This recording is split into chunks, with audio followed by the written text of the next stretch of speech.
So now that you know the roles to apply for, you can identify what roles to apply for, you've made up your mind. So let's talk about your CV. All right. So what should you remove from your CV right now if you want to get a job in the UK, and a very good one at that? If it sounds like something you're interested in, do well to watch this video to the very end. Subscribe to this channel if you've not done so. Let's get started.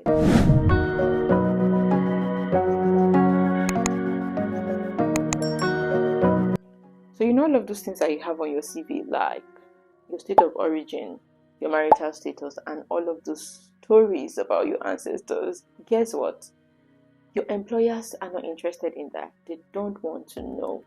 And that's because it's not related to your role. It has nothing to do with your role. Okay, so if you're serious about getting a job in the UK, and a very good one at that, then things like your marital status, you should take that out of your CV right now, as a matter of fact and a matter of urgency. Things like your state of origin, where you came from, where you hail from, all the stories about your ancestors, it's not that important to your role. Things like your sex, your gender, are you male, are you female, they don't want to know, so you should also take that out of your CV. And some things like your hobbies, not every employer is interested in that. Like, I like reading, I like watching TV, I like browsing the internet, you know, all of those things that we have on our CV just to make it like 2 pages or even more. It's not related to our role. So what are UK employers looking to see on your CV? What are they looking to see to know that you are someone who is really, really serious? Okay, so the first thing that you should have on your CV obviously should be your name. Okay, you should have your name on your CV. You should have your contact details, your phone number, your email address. All right, then the next thing you should have on your CV should be like a small description of you. Some people call it like personal statement, while others call it bio. You know, it could be a paragraph, all right, just a paragraph where you talk about your name. I'm this, I have a background in this, I studied this, I have the skills, and I can do this for your organization, and I can add social value to this particular role. Just a clear, concise, simple value statement, all right. And trust me, that's like the first thing that your employer will see on your application. So you need to you need to go straight to the point and hit the nail on the head, all right.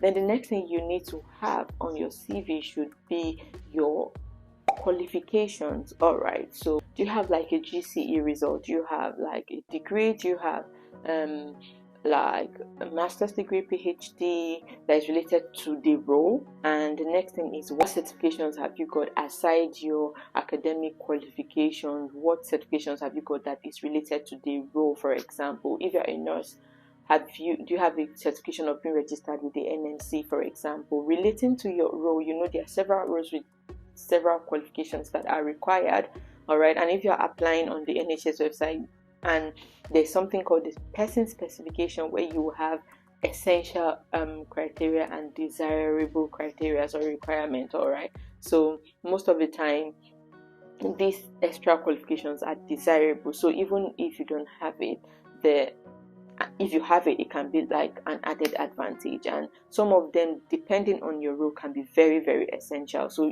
you would want to have that on there on your CV. So the next thing would be your skills. What skills have you got that is like related to the role? For example, are you a team player? Are you a hard worker? Do you have listening skills? Depending on the role, for example, roles in the health sector will require you to be someone who is very caring, someone who is a listener. Do you understand? Do you get what I'm trying to say? So what skills do you have that is essential to the role? So you will want to have that on there on your CV. Then one essential thing that you need to have on your CV as well is your work experience. Okay, what work experience do you have that is related to the role? If you're applying to a teaching role, for example, have you ever taught anywhere before? How long did you teach there? What's the duration? And while you are there, what are like the things you did, the description of the functions that you did. You want to outline everything on your CV. Like, that's the time to like fan your flame. It's like value proposition, telling them what you can bring to the table, okay? Because trust me, that's like the first point of contact between your employer and you. That's the first thing they will look at, that they will even assess. Is this person worth even our time inviting for an interview? If your CV doesn't cut it, then you're not going to be invited for an interview. That's like the first point of contact between you and your employer. So you would want to make a very good impression. And if you want to have a one-on-one CV review with us, you can click the link in the description box of this video or right, so that we can have a look at your CV together. So that's that about your CV if you want to get a good job in the UK, as well as a job that comes with a certificate of sponsorship. So in our next video, I'm going to be sharing with you how to make your applications, okay, for this job. If this sounds like something you are interested in, do well to make sure you are subscribed to this channel. Turn on your notifications so that you can get notified every time we post videos on this channel, so that you don't miss any part of that. And also like this video so that you too can recommend it to other viewers, okay? Until I come your way again, I remain Comfort Gideon. Bye bye.